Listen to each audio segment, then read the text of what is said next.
Okay, welcome to I believe it's episode 5. I'm here with Ken Rosser. He's a very well-known LA jazz guitarist in many styles and different types of things. So we're going to talk to him today and get to know him a little bit and see what he's all about. And hopefully we have some fun hanging out, man. Thank you so much for doing this, Ken. I appreciate it.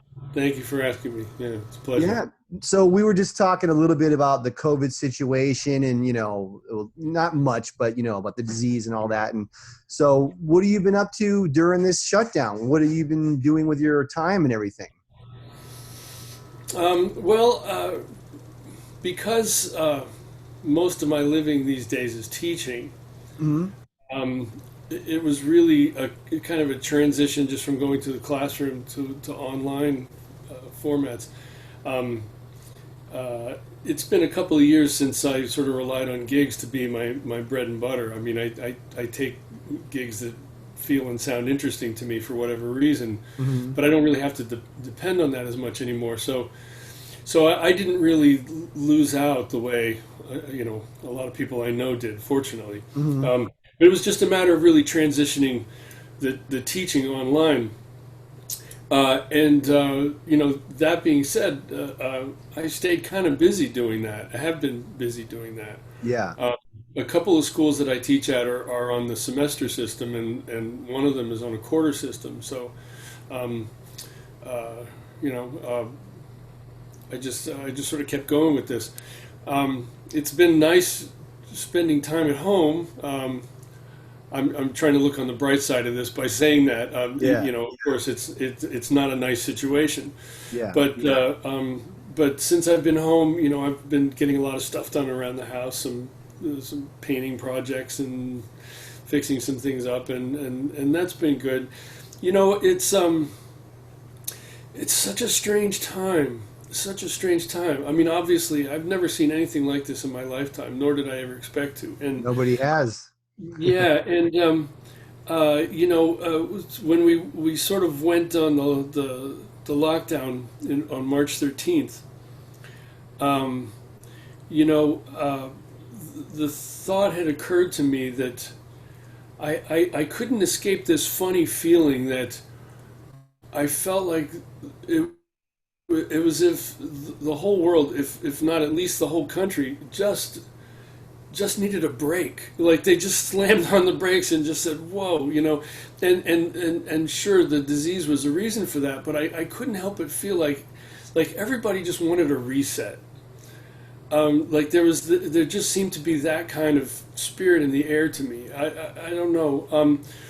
And so that caused me to think about a lot of things and questions a lot of things. So this has been a period of a lot of kind of soul searching and asking myself a lot of things about stuff, and it's been I think a good time to sort of go internally and kind of figure out how step back from things and really take another look at a lot of stuff. Yeah, I totally agree, man. I mean, yeah, I mean, not that I've come to any earth-shattering changes, but like I said, it's been for me an introspective time. Mm-hmm.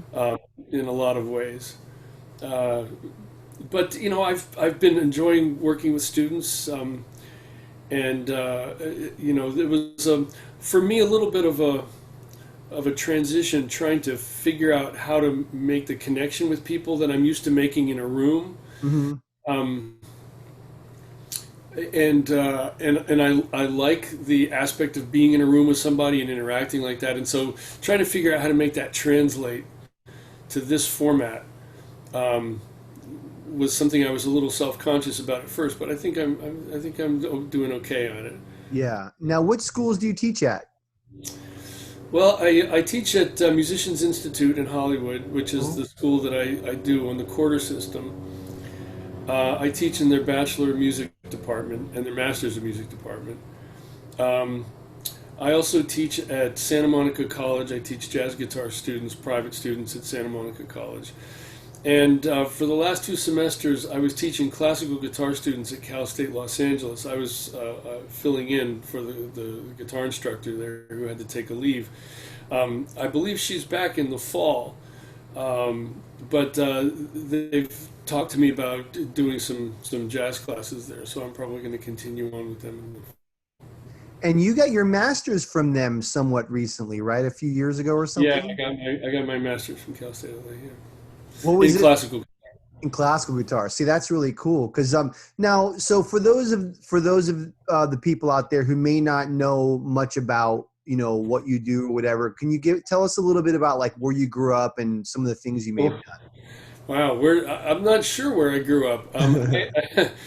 I mean, I was born in Bethesda, Maryland, which is right Okay. outside of Washington D.C. I never lived in Bethesda, Maryland.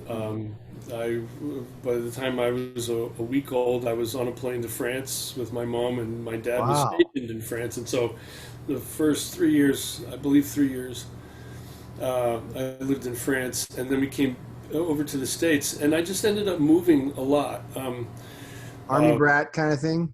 Yeah, I mean, my dad was in the army for a while, and then he got out of the army, and he sort of got into the army to get trained on computers, repairing computer systems, and this is in the early '60s when computer systems basically took up a whole room, and they Right. used to store information on these punch cards, Hmm. and so that's what he used to do, working for IBM back in those days in the early '60s, and so when he got out of the army, he got these jobs often troubleshooting computer systems everywhere, and many of them for defense-related sort of things. And he just wound up taking jobs all over the place, and so we wound up moving a lot. I mean, I went to 5 different high schools and 4 different middle schools, Wow. four elementary schools that I remember. Um, Was that tough growing up? Like not getting to know, I mean, I'm sure you made friends, but leaving a lot? um, I don't have anything to compare it to, Mhm. you know. Yeah, it's true. Yeah. You know, when I meet somebody who was sort of born and raised in the same town and is an adult and friends with people that they knew from kindergarten, that completely blows my mind. Right. I'm, Yeah. um, I'm not sure, I'm not sure what that feels like at all. Yeah. Uh, Now, I've lived in Pasadena here in the same house since 1999. My wife and I moved into this house in 99 and we bought it in 2000. So, so I've lived in this house now for 21 years, which is like 17 years longer than any other place I've ever lived in my life. Yeah. Um, and it feels really, really good to kind of have a place now that I can look at this house and go, okay, I have a couple of decades of memories here now. I'm kind of getting what this is about. It's your home. Yeah, yeah, yeah. Where did you move here from? Like, so you were you in LA already, or did you move to Pasadena from somewhere else? Well, I was in Eagle Rock Okay. before I lived in Pasadena, which is where my wife and I first moved when we got married, and we lived together and then got married, and we lived in Eagle Rock. I have 2 daughters that are twins that are 25 years old now, Okay. and they were born in Eagle Rock, and but I was only in Eagle Rock for a year or two, Hmm. and then we sort of by the time the kids were 4 years old, we'd been in 4 different houses, and I thought, wow, here's a pattern that's I thought I wasn't going to be passing along that apparently I am, Yeah. and we sort of wound up in this house. And as luck would have it, like I said, we were renting it in '99, and in 2000 learned that the owner wanted to sell it, and so we just stepped up and said, let's do this, and so that's what we did. Mhm. Cool. Yeah. Cool. And so like, how'd the whole guitar thing start? How did that start for you? Wow.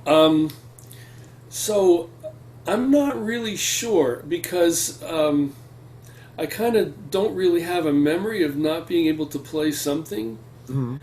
Um, uh, my folks always told me I started when I was about 5. Uh, I just remember starting first grade when I was 5 in Maryland, and there was no kindergarten in Maryland at the time, so you went straight into first grade. And I remember being able to play at that point. I Wow, remember that's really young. asking my teachers for music books to borrow, Mm. because I knew how to read music at that point. I had the Mel Bay guitar book one, that somebody had given to me for a birthday or a Christmas present, and the first page, they have the picture of the left hand, and here's the F on the first string, and here's the G, and then the open string, and then there's like 2 pages of melodies that use these 3 notes, and so I'm basically going through this book. I taught myself how to read standard notation and how to play the guitar from that.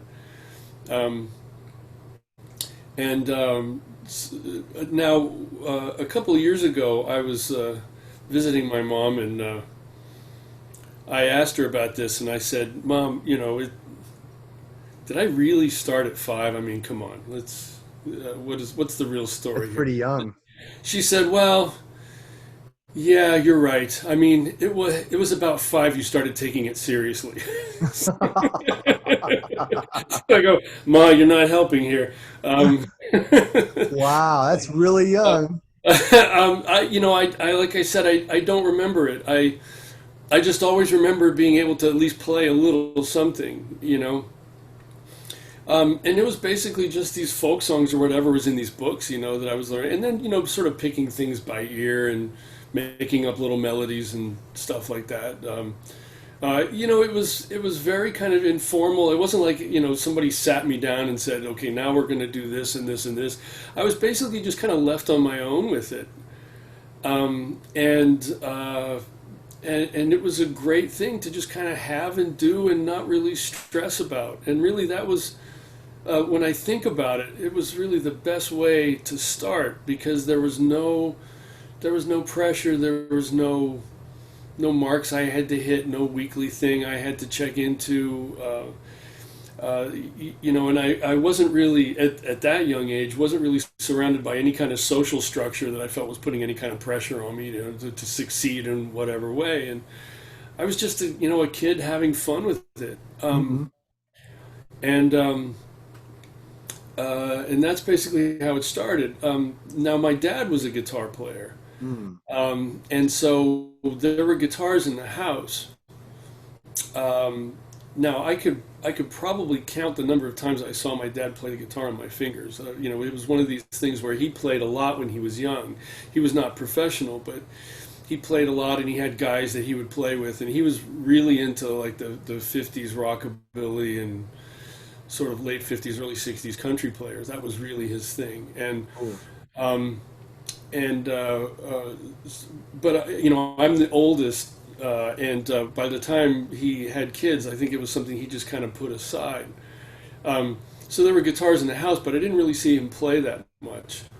And that was basically, I think the first guitar I ever played was probably his 50s Melody Maker, Gibson Melody Maker. That was his guitar. Wow. Um, but I remember the guitar that I had that I started on was like a smaller scaled nylon string. Which is kind of interesting that later on, so much of my life would revolve around nylon string guitars, with the fact that my degrees were in classical guitar, but that's what I started on, was like a smaller scale nylon string of my own, and then I had the Silvertone electric, with the action about this high off the neck, and Yeah. that whole business. Isn't it amazing how bad the beginning guitars were back then compared to now? Oh, it's amazing. Yeah. I mean, entry-level guitars these days are Great. incredible. Yeah. Yeah. We didn't, I every time I get a student that complains about their entry-level guitar, I tell them, "Oh man, don't you've got it pretty good these days." Yeah. They were real pieces of junk, and we persisted, just dug in. Yeah, exactly. I mean, so you're playing guitar, but was there any music that you were really in love with? I mean, I know you're Oh, playing absolutely. something you were listening to that you were really into. Yeah, absolutely. I mean, I was an AM radio kid in the 60s, which was a great time to be an AM radio kid. You know, I mean, I remember hearing the Beatles on the radio and Simon and Garfunkel. Those were the two really big ones. And Bob Dylan, I loved Bob Dylan. Yeah. Yeah, and so Dylan was not as much a presence on AM radio as I recall, but I just seem to remember his records being around. Like I remember hearing a lot of those songs. And I remember trying to pick out the chords to Blowin' in the Wind and things like that. So a lot of the things I really loved were very song-based kind of things, you know, Beatles songs and, like I said, Simon and Garfunkel and Dylan and Motown and stuff like that. You know, very clear song structures and melodies and things like that. That was, you know, that was really what hooked me. And you know, in retrospect, the funny thing about it was, I didn't really seem to latch on to the idea that I should be trying to copy the guitar players. I was really into learning the songs, like trying to learn what the chords were, and then learning the melodies and maybe trying to play the melody or trying to sing the melody and play the chords, or you know, trying to come up with some combination of doing the two of them. But I sort of, you know, instead of learning George Harrison guitar parts, for instance, which would have taught me a lot. I love those guitar parts. You know, I've gone back many times as an adult to learn a lot of those guitar parts. But you know, when I was a kid, I was really just trying to learn the songs and then just sort of do them in my own way. The thought had not occurred to me that I would learn a lot by specifically copying the way other people played so much. Mm-hmm. There's probably a couple of very minor exceptions to that. Like I remember sitting down at one point trying to figure out this little intro thing that Paul Simon did on I Am a Rock. He does like this little trill thing, you know, Yeah. like a two-note hammer-on sort of thing. And I thought, oh man, I'm never going to get this. That's fancy, right? And I remember sort of really working on that and not quite getting it and thinking, oh, that's a whole other thing, man. And you never had a teacher early on? No. I did not take my first formal guitar lesson until I was in high school. I'm trying to. I think I was. I know I wasn't driving yet, so I think I was maybe 14 or 15. And I was living in Chelmsford, Massachusetts at the time, which is a small town outside of Lowell, Massachusetts. And I remember there was like one music store in town, and at this point now, at 14 or 15, I had heard a bunch of classical guitar records in the library, and I was just completely smitten by classical guitar. Like I really, really wanted to learn some of that. And unlike a lot of other things that I learned, unlike, you know, learning pop songs or things like that, which I felt very comfortable doing on my own, when it came time to the classical stuff, I went, okay, you know, I need somebody to help me out with this. And so I remember riding my bike to the music store and asking them for recommendations for a teacher. And they gave me the number of somebody who it turns out was a grad student at U Lowell at the time in classical guitar. And he came to the house like once a week, and I remember going to my folks and saying, I want to take classical guitar lessons with this guy, and you know, I'm going to pay for it. I'll shovel snow and, you know, mow lawns and whatever I have to do. And so they said, fine, you know. They were there, you know, my folks were very kind of like, you know, keeps them out of trouble, whatever you want to do. Yeah. So he came over to the house, and you know, we worked through the Aaron Shearer method from the very beginning, learning to do my nails and hold things the right way, and the Segovia scales and all of that stuff. And so I think I was probably 14, 15, probably closer to 15 now that I think about it when that happened. And I probably did that for almost a year. Mm-hmm. And then at that point we moved away from Chelmsford and we moved to Southern California for the first time, which was actually down in Orange County, in Mission Viejo. Mm-hmm. And so let me see, that would have been about 77, 78. And I sort of continued on my own doing that and then we left Mission Viejo and went back to Massachusetts. And I Wow, a think lot of moving around. Wow. yeah, yeah, like I said, there was a lot, and so the worst part of this is sometimes my memory for details of this is kind of a blur. But when we went back to Massachusetts, I remember trying to look up my teacher again and not being able to find him. He'd moved away or something, and there was not a way to track him down. But by that time, I was sort of comfortable taking what he had taught me and going through the Shearer books and kind of, sort of working things out on my own. And I got in mind at that point that when I got out of high school, I wanted to go to college and study classical guitar. Now, I'd been playing guitar every opportunity I had up to that point. I played electric guitar in the jazz band in high school and middle school, and stage band, jazz band, whatever you want to call it. I just loved any opportunity to play the guitar. I played guitar for all the musicals, like when they had those. I wanted to sit in the pit and wanted to be a working guitar player in high school. And you knew how to read and you had chops, Yeah. so it probably was doable for you at that time. Yeah, I mean, I scuffled along with it, but I learned so much from doing that. And it was really just like any excuse I had to play the guitar, whether it was taking these classical guitar lessons after school, playing in the jazz band, getting together with other kids in these garage bands and playing Black Sabbath and Deep Purple tunes, Nice. or whatever it was. I kind of didn't care what it was. It was just I wanted to play. I had so much fun doing that. Yeah. It was so rewarding. And like I said, the best part about it now that in thinking back on it, was how carefree it really felt. Like I really felt no pressure at all to accomplish anything or be great or hit any. I was just let loose in a candy store. That's kind of how it felt. Yeah.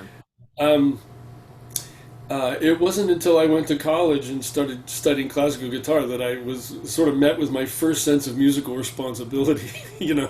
Like there were things I had to hit, things, certain marks I had to make, juries I had to pass and all of that. But I was okay with that, at that point. That's what I really wanted. Where was your undergrad? It was at Cal State Fullerton. So Okay. I wound up back in Orange County again. So we bounced back and forth between Massachusetts and California quite a bit.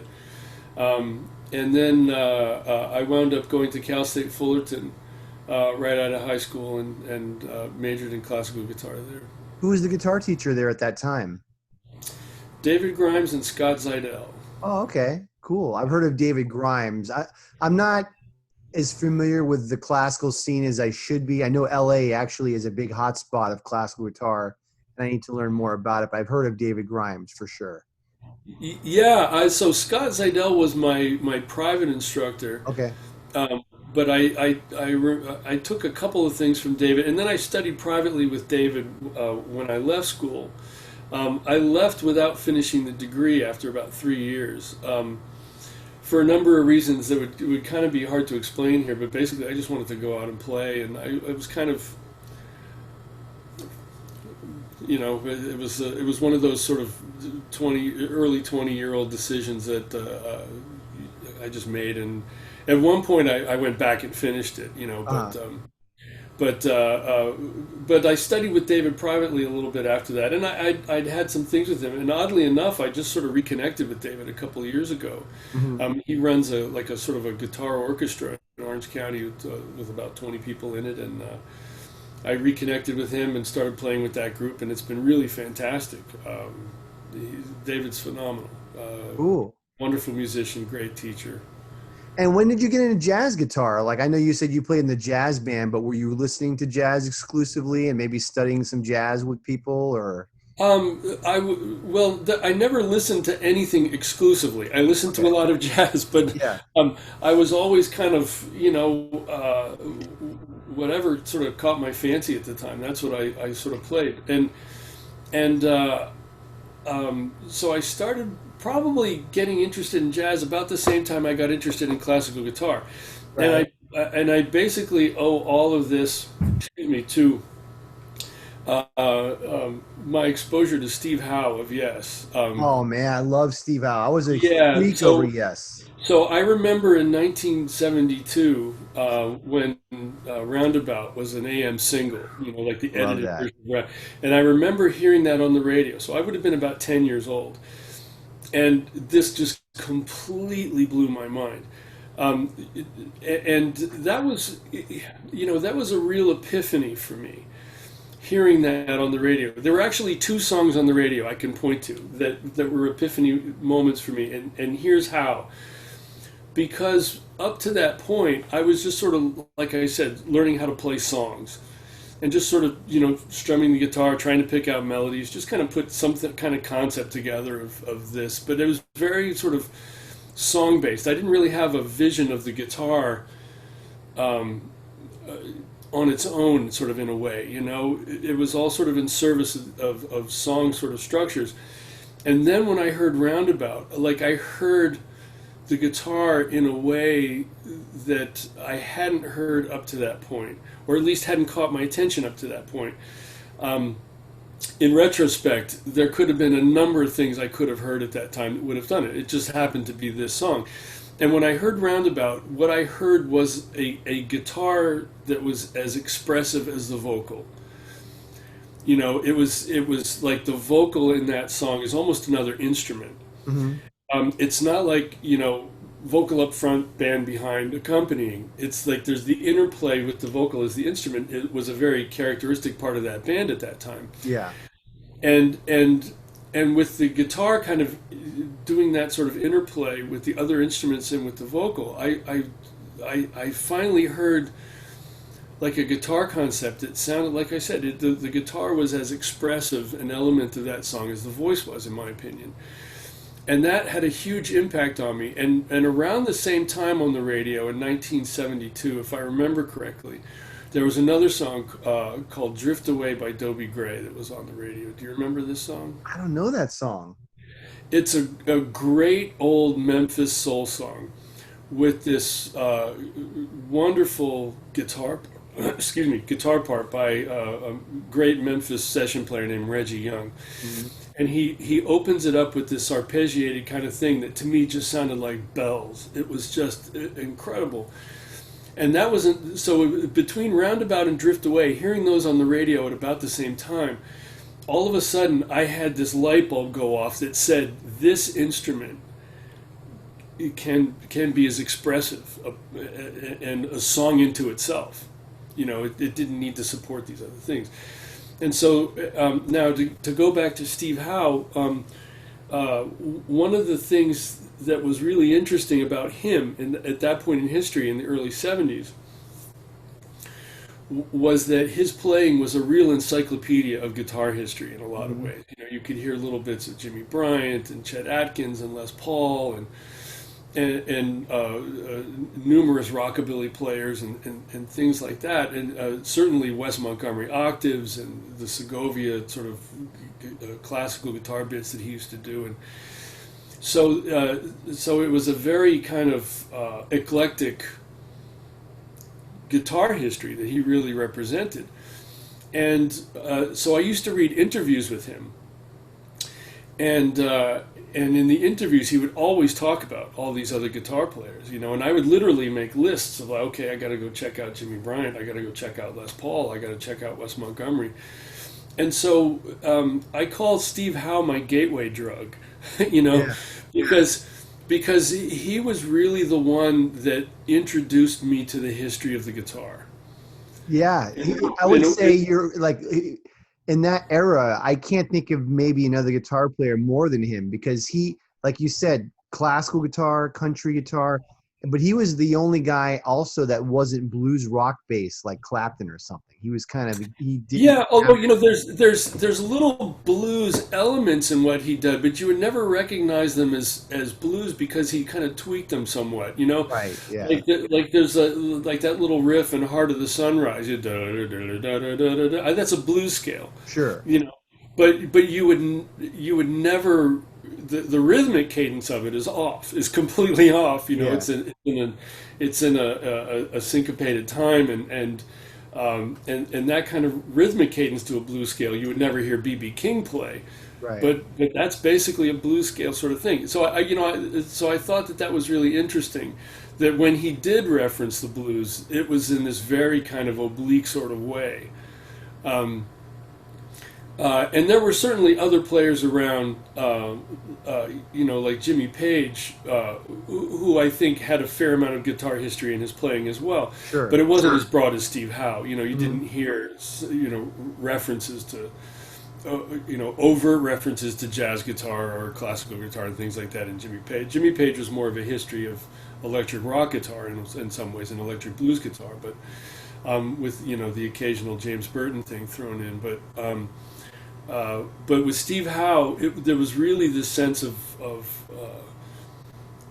opening up this huge world of the guitar history. And so, like I said, and so I remember around 14, 15 years old, just having my whole world open up as a result of discovering all these guys. And thanks to Steve Howe, I bought my first Wes Montgomery record. I bought my first Segovia record, and so about the same time, I started recognizing that was a whole other deal that would be really, really cool. Mm-hmm. And another guy I should mention at this point, who became very, very important for me. And again, thanks to Steve Howe, I remember reading an interview with him where he talked about John Mclaughlin. Mm.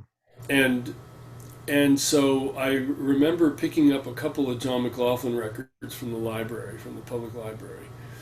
And that was really mind-blowing. And Mclaughlin sort of, for me, Steve Howe kind of handed me off to Mclaughlin. Yeah. Because Mclaughlin was another one of those guys, that you hear bits of American jazz in his playing, but he's not a stereotypical American jazz guitar player by any stretch of the imagination. You hear the British blues thing.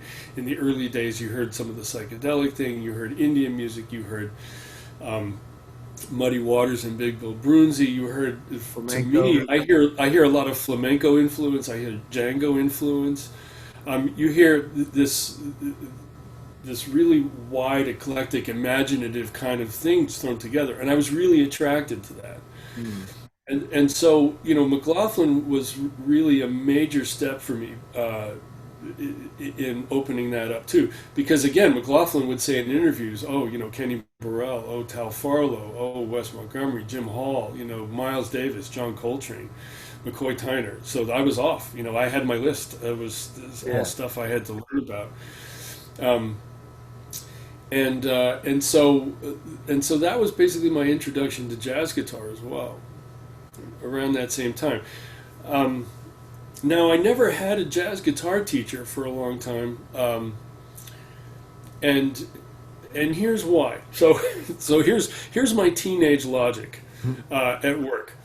I thought to myself, the classical thing is clearly something that academia does well, right? If I'm going to go to college to study guitar, now granted, there were, at least I was not aware of, a lot of guitar major programs at the time. I think North Texas probably had one, Miami probably had one, Berkeley had one. Maybe in California, I think Northridge may have had one at that time. But there were not a lot of them. Classical guitar, however, there were a lot of options, and so I thought, well, classical music is something that academia does well. Like, that's something you should go to college to study. All of the jazz guitar players that I idolized all basically learned by playing tons of tunes and playing with people, and they were sort of more self-taught. So I thought, well, that's how you learn jazz. So I'm going to go to school to study classical guitar, but when it comes time to learning jazz, I'm going to kind of stubbornly do this on my own, play with a lot of people, hang out with guys older than me, get one of these real books that everybody's talking about, try to learn all these tunes, try to learn stuff off of records, I figured that was how you did that. Mm-hmm. So again, that was my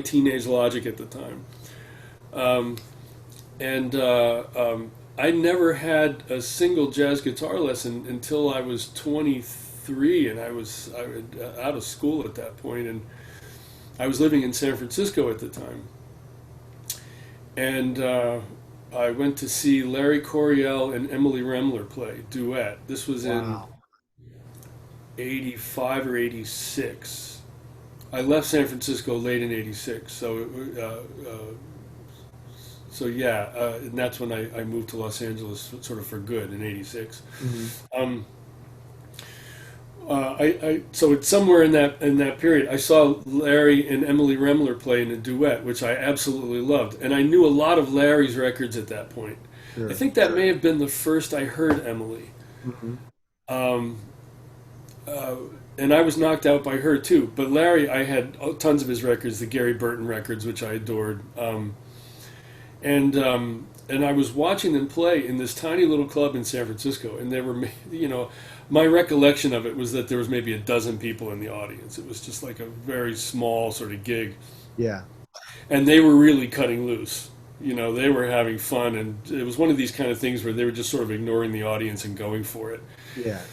And as they were sort of breaking down at the end of the night, Larry was doing this thing with like the kind of harp harmonics that he got from Lenny Breau, that sort of thing.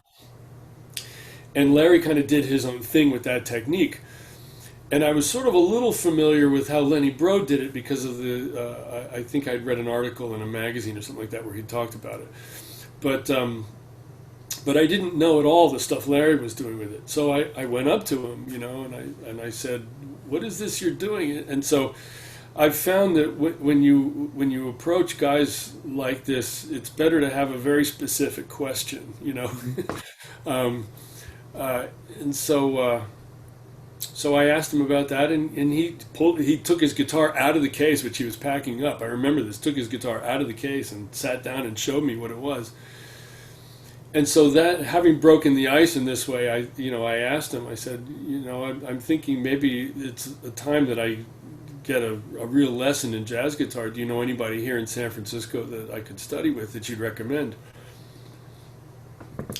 And he started sort of going down the list, and he goes, well, let's see, George Barnes used to be here, but he's gone, and Jerry Hahn used to be here, and he's gone, and Abercrombie used to be here, and he's gone, and he says, well, I'm going to be in town for a while if you want to study with me. So there we go. So I took lessons with Larry Coryell, and he was my first jazz guitar teacher. How was he as a teacher? Was he pretty organized or just free form or? No. No. No, he was not what I would call organized. But now I will come back and say this: I'm so immensely grateful for that experience because he was amazing, Yeah. and incredibly generous. And some of the best parts I remember about that were just sitting around the table with him, just talking about stuff, about music and life and Mhm. and things. And he was a very passionate person, and he spoke very freely about all kinds of things, especially having to do with music, and showed me a lot of things. He was very much into sort of do this scale over this chord kind of thing. And so I went, okay, yeah, and I knew that stuff from reading books, and so I was really after kind of the things in between the lines of what he was saying, and he did give me a couple of really great pieces of advice. Like he said, if you're interested in learning jazz guitar, he says it's really important that you really know the language. And that means know who all the guys are, know what they're famous for, know what they're well known for, know what they sound like. And he said specifically, do not limit this to the guitar. Like he said, I should be able to say Coleman Hawkins to you, and you should know what instrument Coleman Hawkins plays, what he's famous for, what he was known for, what his place in history is. And he said, so you got to start reading the magazines. You got to start,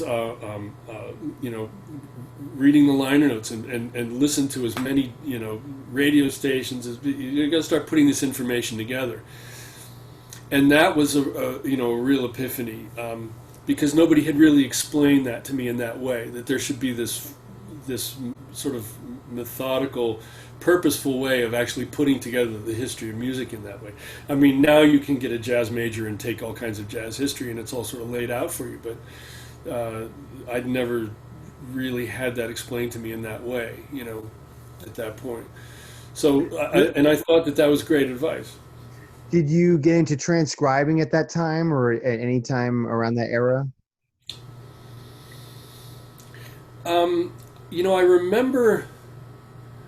I remember trying to figure out a Wes Montgomery solo, Mm-hmm. like trying to figure out the solo to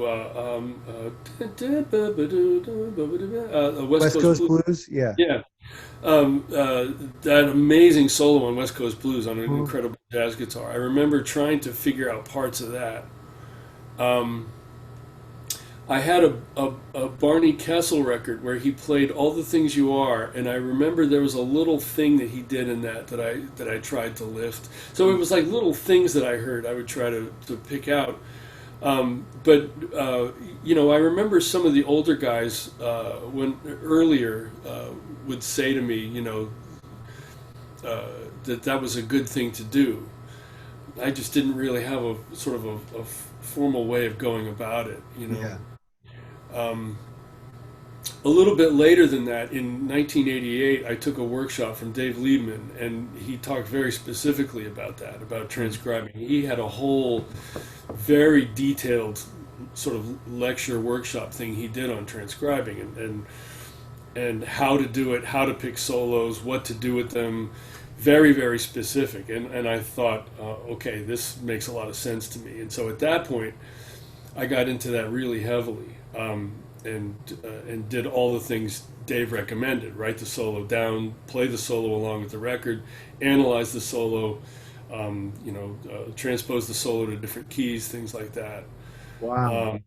Um, and Dave really accentuated learning from instruments that were not your own instrument. I mean, this sort of workshop that he gave was for all instruments, and he felt very strongly in this that you should learn some solos from an instrument other than your own. That's interesting to hear a horn player say that, because guitar players have always said that, like, you should always learn from horn players or piano players. But when I talk to other musicians, usually they don't do that.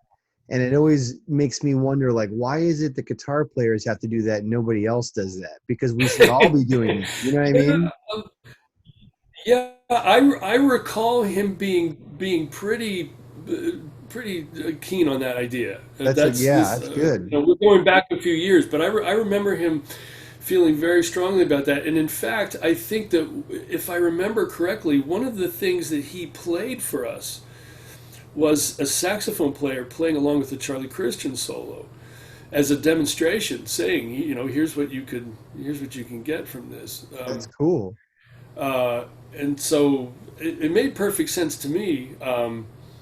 I've never really liked the idea of the guitar sort of being separated from the rest of the musical world. Like Mm-hmm.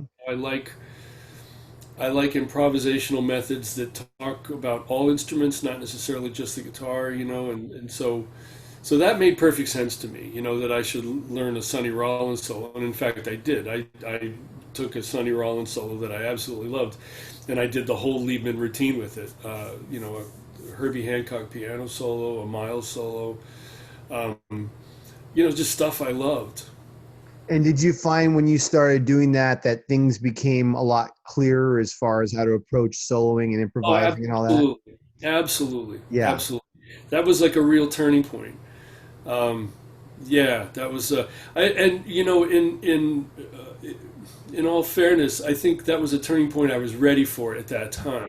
Like, Mhm. I think I'd done a lot of the sort of the base work of learning voicings and scale fingerings and this and that, and so I was ready for that at that point. To really dive in on that level. Yeah, I mean that's when I have my students, I tell them, like, that's when you learn like the how of jazz, because a big part of, I'm sure you do this too, is okay, you play these scales and arpeggios over these chords and all that, and then once a player gets that down, the nuts and bolts are there, but there's still something missing. And then when you start playing transcribing solos, that fills in all the spaces, because it basically shows you, here's how they do it. Like, here's how they use the scale or the arpeggio or the altered tones or the Right, passing tones or right. whatever, and that this is how it's done. And that's like the final piece in the puzzle that I think. Oh, absolutely. Yeah, absolutely. And well, I'll tell you a couple of things I think related to that were really interesting that came up for me. Like I remember around this time learning a Miles Davis solo. And there was one little line in particular. Whenever I heard Miles do this line, I just think, what is this? I mean, this is magic. Yeah. I've got to crack the code on this, right? So I remember sitting down with the record, like trying to slow the record down to half speed and picking. And so I arduously like hacked away trying to learn this line note for note, and I wrote it down on the page. And then I looked at it and I realized it was literally going up a Dorian scale, but note, in eighth notes. Yeah. And I went, wait a minute, I know that. Where's the magic? And then I realized that, the magic was in how he did it. Exactly. It wasn't so much that he chose to play a Dorian scale against a minor chord, but there was a certain way that some of those notes got more accentuated than others. A couple of them may have been a little bit behind the beat. One of them may have been right on it. One of them may have popped out a little bit and been a little bit more staccato. Like there was a whole articulation thing to this. Yeah. That and that was a big moment for me when I realized that it's not just what you do but how you do it, like you said. Yeah. And the other thing that I think and this is where I'm super grateful to have heard Liebman go on about this because Liebman felt very strongly that a lot of jazz musicians actually approach transcribing wrong. That they kind of, they'll either sit down with a published transcription or sort of work out a couple of licks, and then they try to sort of do, the jazz by numbers thing with them. Okay, here's a 2-5-1 lick, just plug that in and you're off, and that kind of thing. So he said, when jazz musicians basically go through these things rating them for licks, they're basically missing the whole point of this. Mm-hmm. And this is why he felt really strongly about presenting this whole workshop on this, about how to really go deeply into these things and get something from it. And one of the things that I learned from this, especially doing this with improvisers that I really loved, like Sonny Rollins or Herbie or Miles, for sure. All three of those guys had a quality to their playing that I couldn't quite put my finger on, but I found very moving. And when I was transcribing these solos and spending a long time with these solos, studying them, playing them, analyzing them, taking them apart, what I realized was it's not just the choice of notes and the choice of rhythms, but how the story is laid out. Mm-hmm. There's a when you listen to Sonny Rollins, the solo of his that I learned was The Way You Look Tonight, which is this amazing recording he did on Prestige with Thelonious Monk on piano, where he basically reinvents the melody all on his own anyway. There's not even really much of the Jerome Kern melody in it at all. Mm-hmm. And listening to him sort of develop this story over 7 choruses, that to me was a bigger lesson than any one individual lick. How, and the way I describe it to my students is it's you can come up with an idea for a story, an interesting character, an interesting twist, but that doesn't make a good story. We have to learn structure. Right. We have to learn a way to tell the story in such a way that it draws the listener in, that it draws the reader in or the viewer in, whatever art form you want to talk about. It's not enough to come up with a great idea. We have to come up with a structure for that idea. and listening to the way Sonny Rollins started with an idea, and that idea progressed from one stage to the next, was masterful storytelling. Hmm. Herbie Hancock the same way, Miles Davis the exact same way. And that was the biggest thing that I got from that. And I'm not sure I would have learned that had I not taken the long road of doing it the way that Dave Liebman recommended. I'm not sure I would have discovered that on my own, at least at that point in time, you know. Well, yeah, I'm sorry, go ahead. I was just going to say, so that idea of solo structure is something that I started thinking about a lot. You know, when I'm playing to this day and things are going well, that's the thing that's working for me. You know? Yeah. When I feel like I can connect a story, you know, in a way that makes sense, then I feel good about that. You know, I think you can always find somebody that can play faster and flashier than you, but that's something I know how to do. I think is I know how to, like I said, when it's working, I know how to put something together that kind of unfolds in a certain way. Well, there's definitely there's an untold magic to transcribing and playing with records that I think I always joke it's like that. It's like kind of a comparison to like breast milk or something. They keep finding all these amazing things in breast milk that they didn't know existed 20 years ago. All these hormones and nutrients and this. It's a stupid thing, but it's as if nature didn't intend this from the very beginning, right? Yes. But when you know, like a lot of guys will get 251 licks out of books and this and that, and I was into all that stuff too. But you know, like you had mentioned, when you listen to Miles, there's a certain magic that's on the record, and the more time you spend like immersing yourself in a record, transcribing or even playing with records, that magic, you start to absorb it. And you might play licks and lines and this and that, but the telling the story thing, you can't learn that out of a book, and you can't be taught. Like there's no, here's how you tell a story in a jazz solo, lesson 1. It doesn't work like that. You know, you learn great jazz solos and you just intuitively figure out how to do that, I think, you know? Absolutely. No, and I've seen people attempt to do that. I don't think it works, because I don't think it's something you can formalize in that way. Just like I don't think you can say there's a correct way to write a novel. Of course. Somebody's going to come along and figure out a whole new angle on that. And here's the, you know, something else that I think doesn't get said often enough is that one of the things that I learned, and I can point to a specific place in the Sonny Rollins solo and a specific place in the Miles solo that I learned. There's a spot in the Miles solo where he hangs onto a couple of notes and they're really flat. Yeah. Like they're really out of tune. But it doesn't come across like a guy who doesn't know how to play the trumpet. At that moment in that solo, it sounds like the saddest thing you'd ever want to hear. Mm-hmm. Like there's an emotional quality to sitting on the flat side of that pitch and just hanging on to it. Yeah.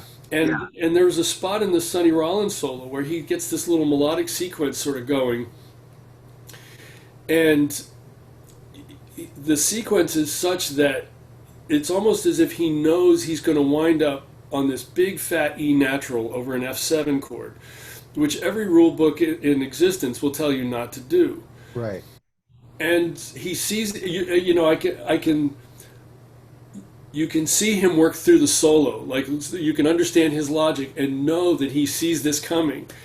And instead, here comes the F7 chord, and he just sits on that E natural. And then he follows through the sequence. And I thought, so this is an aspect of improvisation that's almost impossible to teach in a formularized kind of way. But that is the idea that the so-called mistakes and imperfections are the things that sometimes can be the most attractive aspects of this. You know, what it tells you is there's a different logic at work than just making sure everything agrees harmonically. Right.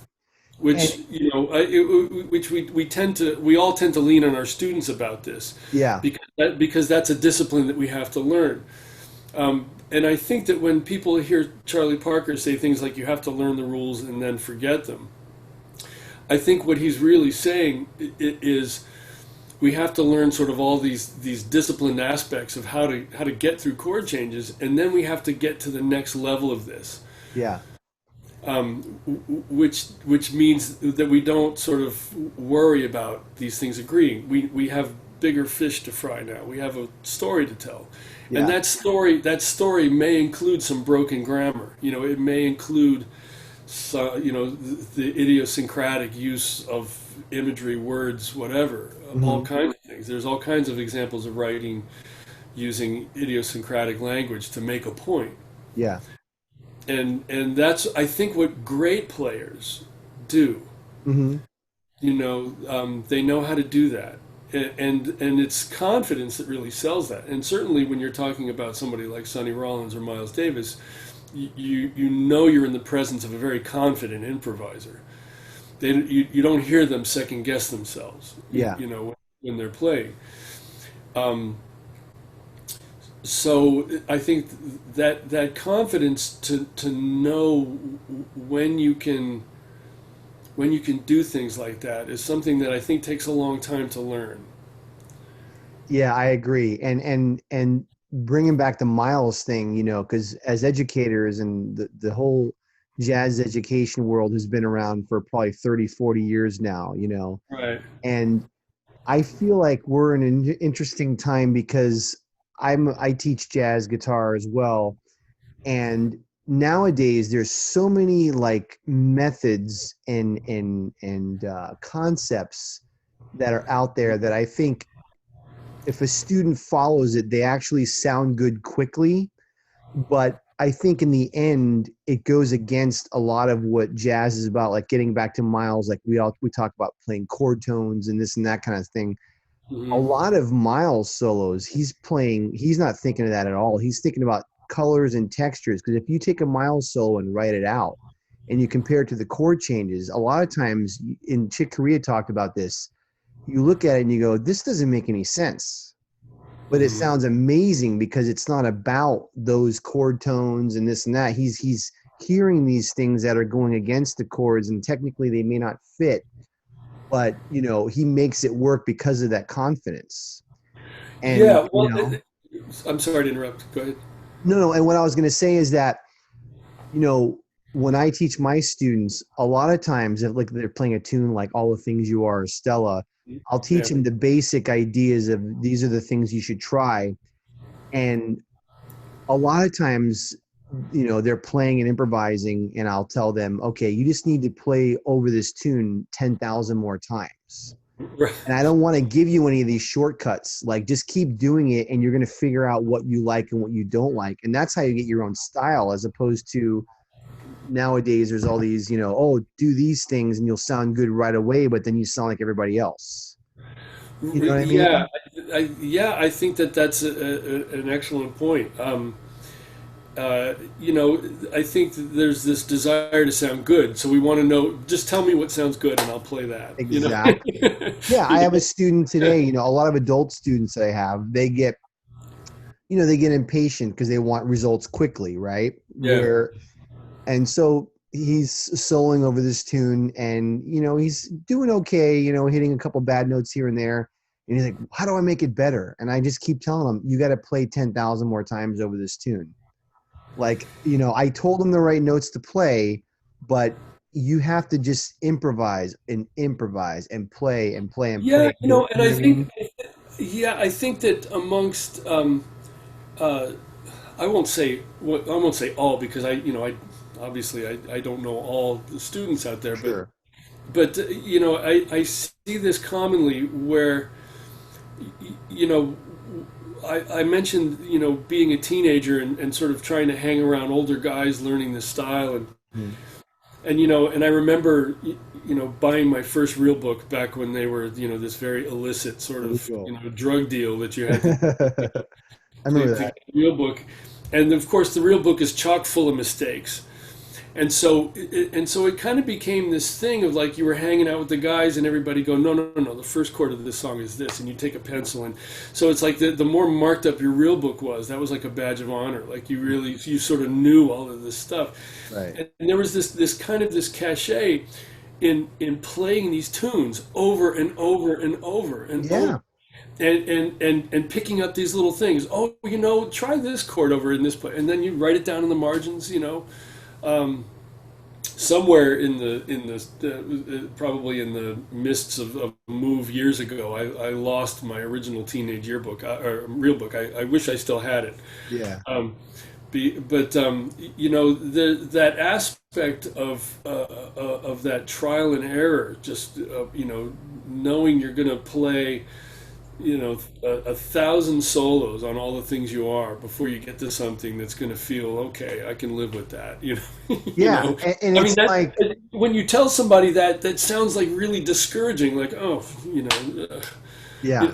but again, to come back to it, I had fun doing that. Like Yeah. I had a blast. The thought had never occurred to me that this is solo number 675, and I have to get to 1,000, and this one's going to suck, and 676 is going to suck too. I mean, I wasn't thinking like that. No, it's the journey. It's the journey. Yeah. And I always have a feeling like it doesn't matter what kind of, if like, because I have a lot of students that play blues and rock as well. And I always just tell people, like, I feel like, and I don't know because I don't live inside their heads, but someone who's like a self-taught, say like blues player like Clapton or Hendrix or Peter Green or whoever, they grew up in they're sitting there with their stack of their blues records. I'm sure they learned hundreds and hundreds of solos and they jammed. And most of them being self-taught, they probably didn't know a lot of theory and scales and stuff. And they probably arrived at their style by just jamming and jamming and jamming and just hitting all these bad notes and terrible notes, and then just your ear tells you, don't play that, don't play that, don't play that, that's good, that's Right. good, that's good. And it's that trial and error time that it takes a long time and a lot of pain in a way, but I feel like that's how you arrive at your own style too. You know what I mean? You're hearing things and you're doing it for so long that eventually you figure it out. But the way that you do it is different than everybody else, but it works because you figured your own way to do it. And to me, like, that's the best way to grow. It's just the longer and the more painful way to do it. Yeah, I mean, No? there's no real shortcut to this, and if there was, I'm not sure I'd trust it. Well, there's definitely shortcuts out there for sure. Because I see guys that talk about it, and they'll take a young player who doesn't have a lot of experience, and they follow the shortcuts, and then you hear Yeah. them, and you're like, wow, they sound good like that. But they're following these rules that makes them sound good. And to me, Right, that's right. kind of dangerous in a way. You know what I mean? Like, let them figure the rules out through trial and error over time, I think. Right, right. Yeah, I mean, I just know the path I took. Yeah. Um, but I'm happy with that. Yeah. And oh, something you said a little while ago kind of made me think of something. When you talk about how we were talking about how players do these things that seemingly kind of evade, if not ignore, the rules of harmony that we spend so long trying to instill. And one of the things that I think I sort of became aware of at some point was that when this is working well, when you're soloing over, improvising over a set of chord changes in this particular style, there's almost kind of like a three-dimensional game happening. And one of the dimensions is how are you able to come up with some beautiful melody notes against these chords in some good places? Mhm. And Miles certainly knew how to do that. He knew how to land on the ninth of a minor chord when he needed to, or the flat five of a dominant chord, right when that was just the beautiful thing you'd want to hear. Mhm. You know, But then, so that's, what I sort of call the vertical dimension. This is how the melody hooks up with the harmony. But then there's a horizontal logic to a line. And a melody line will want to do things that will not necessarily agree with the harmony, but will somehow arrive at the same place. And that's when this music gets exciting for me, is when somebody can juggle those things in that way. When you hear somebody who gives all the prominence to those vertical relationships, to my ears, it tends to sound a little predictable, and the thing that really grabbed me about this music when I was a kid, and I knew nothing about it, was that it was anything but predictable. Like, that's what I loved about it, that exploratory sensibility about it. And so learning, and this is what I learned from those solos, is how a line takes on a different kind of logic horizontally than what the chords dictate vertically. And that a really strong melody line doesn't necessarily have to agree with the chords, as long as we arrive at certain places, And then rhythm is sort of the third dimension. And this, I feel, amongst guitar players, is something that never gets talked about enough. Sure. There's a rhythmic vocabulary to this music. And it's more than just playing with good time, which is a given in any genre you play in. I mean, we want classical musicians and rock and blues musicians to all play with good time, but in jazz specifically, there's a rhythmic vocabulary to it. There's a certain syncopation that, without that, it kind of doesn't sound like jazz, really. And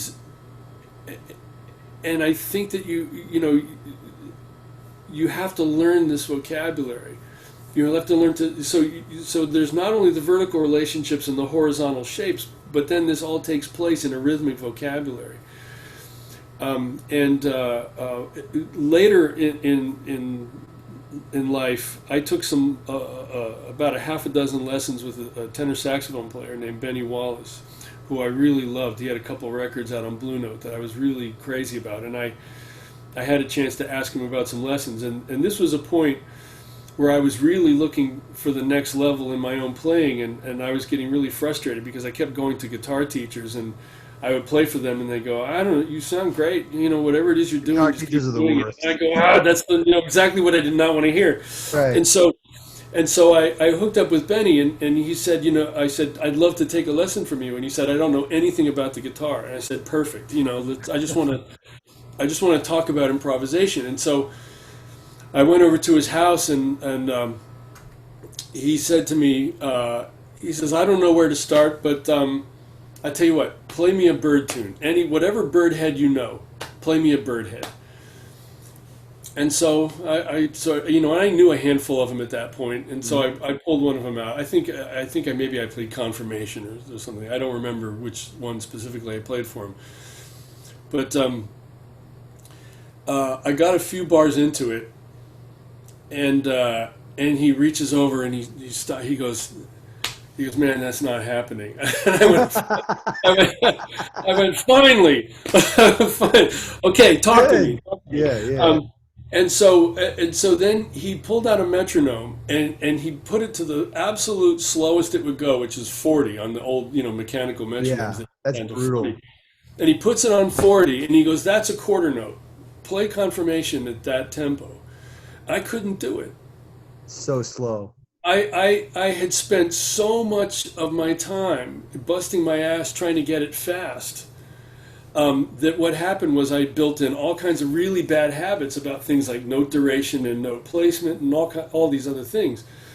And being a saxophone player, of course, he would have been very keen on the idea of duration, because you have to put breath into a note to make it last. Mm-hmm.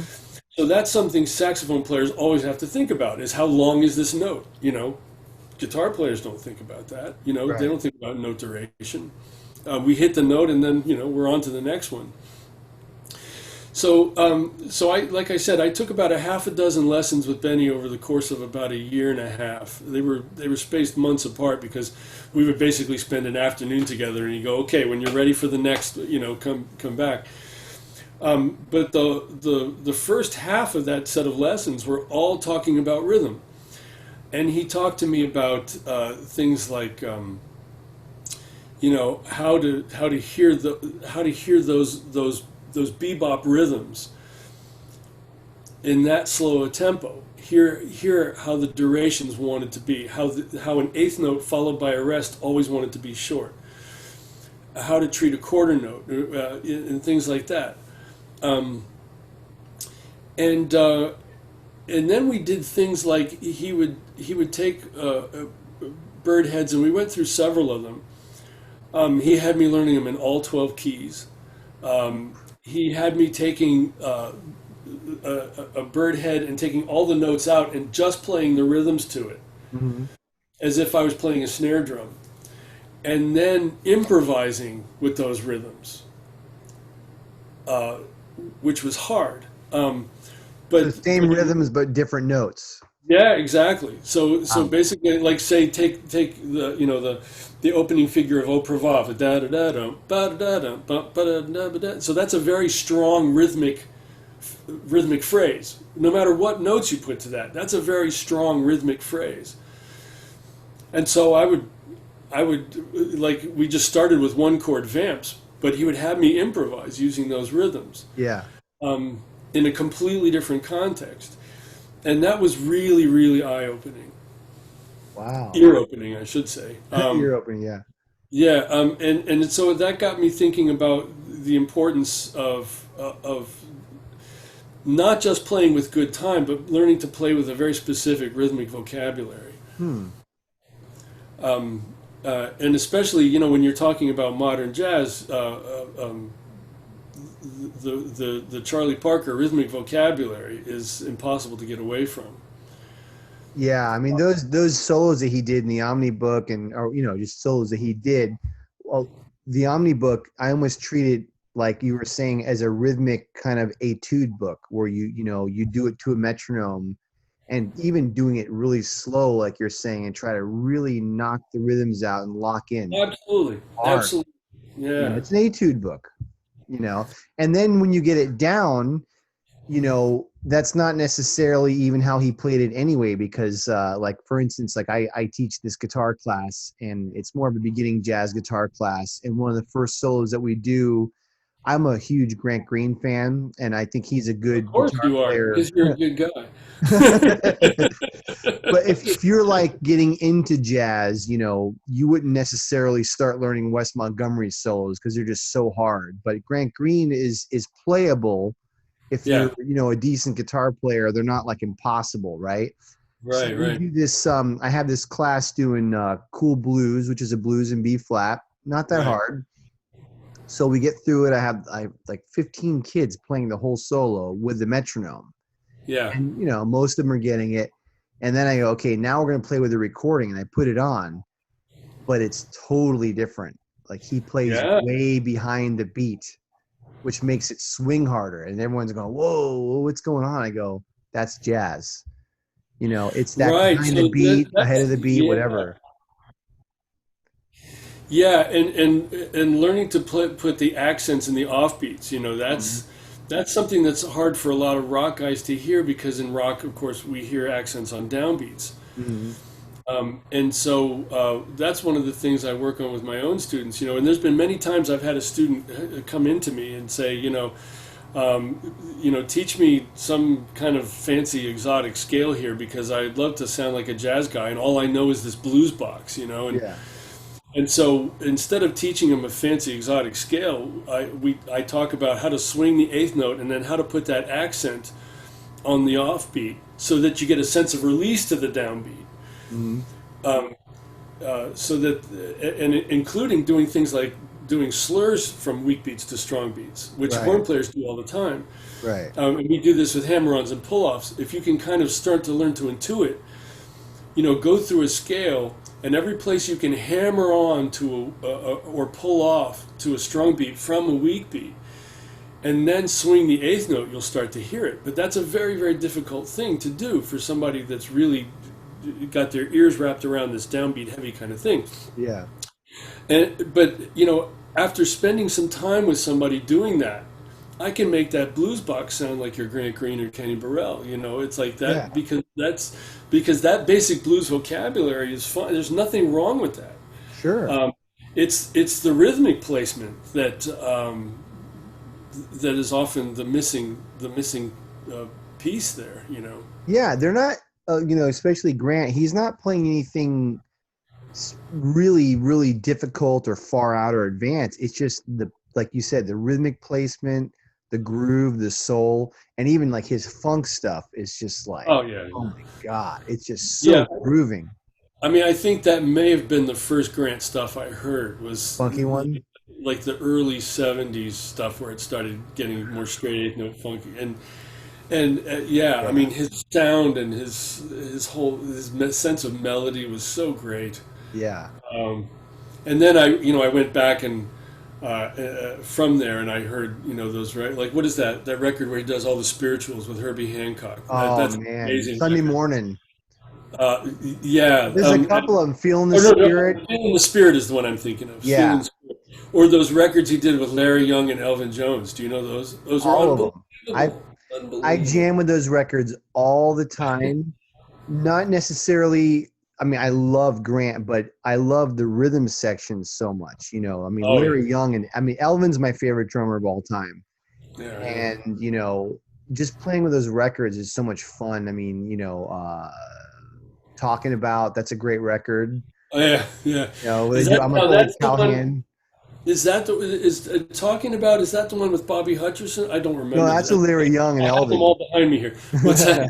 That's with Larry Young and Elvin. But there's a couple of those records like where Joe Henderson is sort of the fourth Yeah, member, and there's one solid. with Bobby Solid Hutcherson. is one of them. The one with Bobby Hutcherson is the Idle Moments. No, I know he's on one of the. You might be on Solid too. I think. And then there's the one that's under Larry's name. That's just the three of them. Yeah, that's Something Into Something. into something, right? Yeah. Those are all amazing records. Yeah, so Grant's record is talking about Larry Young's record is Into Something, and that's with Sam Rivers, Sam Rivers. Yeah, they do right? Tyrone and Paris That's Blue. right. That's a And killer record.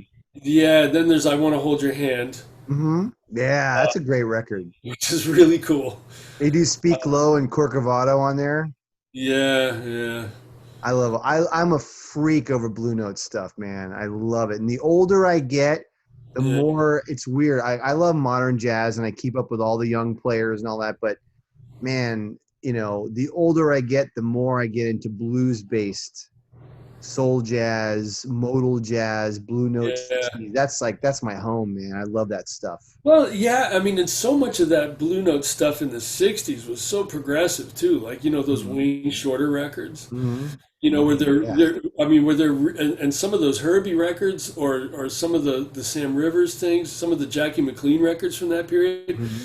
I mean, where they're really pushing the envelope Mm-hmm. compositionally. Yeah. Yeah. With some of those Wayne tunes are all based on voice leading harmony instead of functional harmony. Right. Things like that, and then some of the Ornette influence, how that sort of creeped into some of those records, like certainly from Jackie. Um, and some of those Lee Morgan records from that period. I mean, so much great stuff. I keep discovering new ones, and that's the whole thing with the streaming and all that right now. I mean, it's kind of killed music, and no one can make any money. But on the other hand, having every record by every one of those guys that drop. Can you imagine if I told you when you were 15, 20 years old that I, every record ever? Oops, I hit my mic. Every record ever made, you can listen to right now. I mean, that just blows your mind. I would have thought you were talking science fiction, man. It's Right. like, And it's in your phone. So you can, right? you know how it is. Like, what record I want to hear? Oh, this one. You pull it up and there it is. It's like, wow. And there it is. Yeah, it's unbelievable. Like the access to information. I think it means something differently to those of us who remember having to really, scavenge for this information. Yeah. I don't know. I shouldn't. How younger generations view this, I don't know. I can't put myself in that position of what it's like to grow up with this abundance Yeah. around me and not have to worry. I mean, I remember going to the library asking for a Miles Davis record, any Miles Davis. Like, I just want to hear this guy that everybody keeps talking about in these magazines that I'm reading. And they handed me the two that they had, Sketches of Spain and Jack Johnson, which could not be more different, and, Both great. and going home and going, okay, what's Yeah. going, Yeah. and from there, I had to wait till the next time I could, make the hour trip into Boston to go to a real record store to find the other things that were along those lines.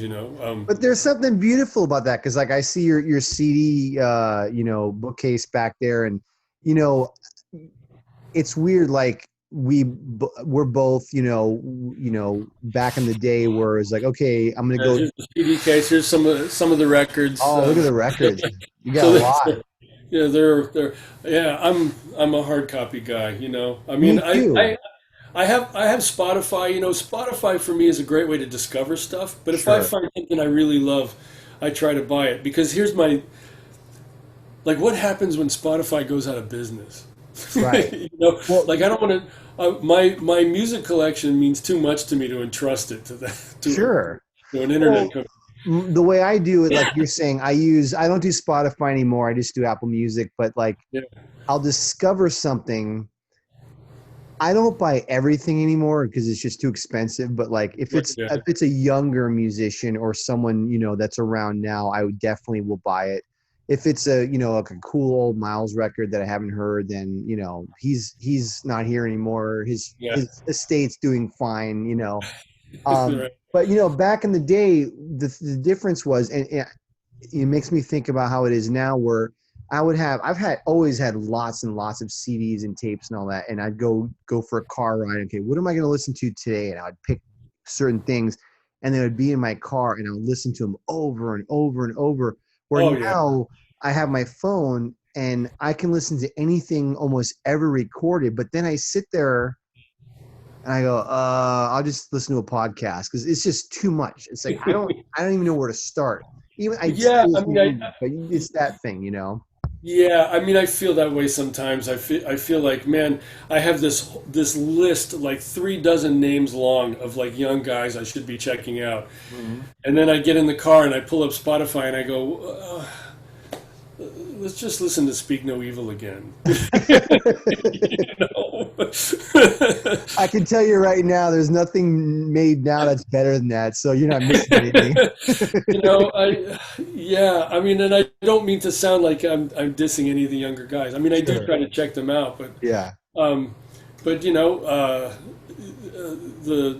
best of them to me, have this older sensibility to them. Yeah. Um, Yeah.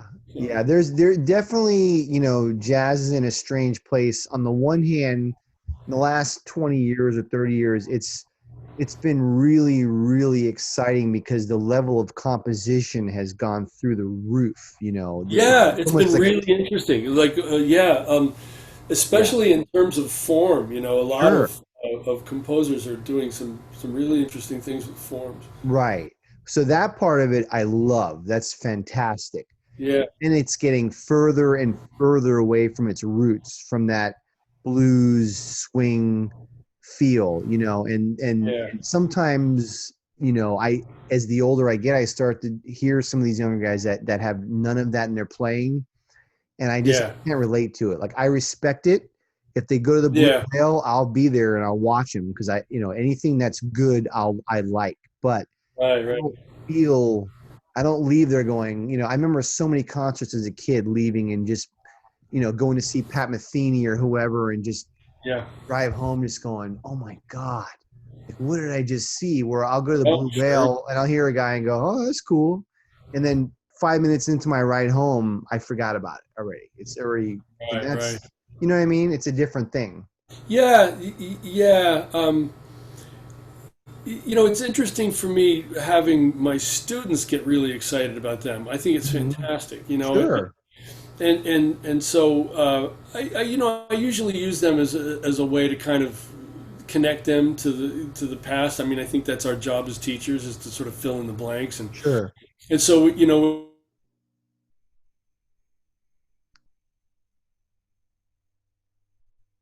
Oops.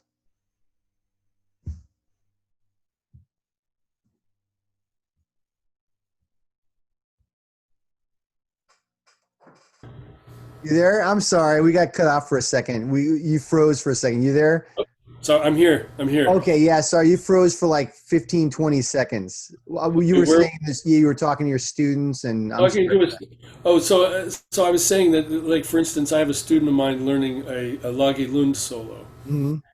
And it's a beautiful solo, and it just has a lot of these little Jim Hall-ish sort of intervallic things. Mm-hmm. Now he doesn't sound like Jim Hall really on the surface. The whole approach to the sound and the way he plays with the rhythm section is different than Jim. But there's definitely like these intervallic things that Jim is sort of known for. And so I can sort of use that as a way to say, okay, let me show you where some of this comes from. Mm-hmm. It might be Jim, or it might be Bill Frisell through Jim. That kind of thing. But here's how this is passed along from one generation to the next. You go from Jim and you go to Bill, and Bill certainly has his own thing. But there's some Bill records. I'm thinking specifically of one he did with Paul Motion, where it's all Bill Evans music. That's a great album. Yeah. If you took Bill Frisell's lines on that record and played them with Jim Hall's sound, you'd basically have Jim Hall solos. I mean, his Jim Hall influence on that is so, I think, exposed on that record. And the fact that his sound is so different kind of maybe throws you off the trail a little bit. Yeah.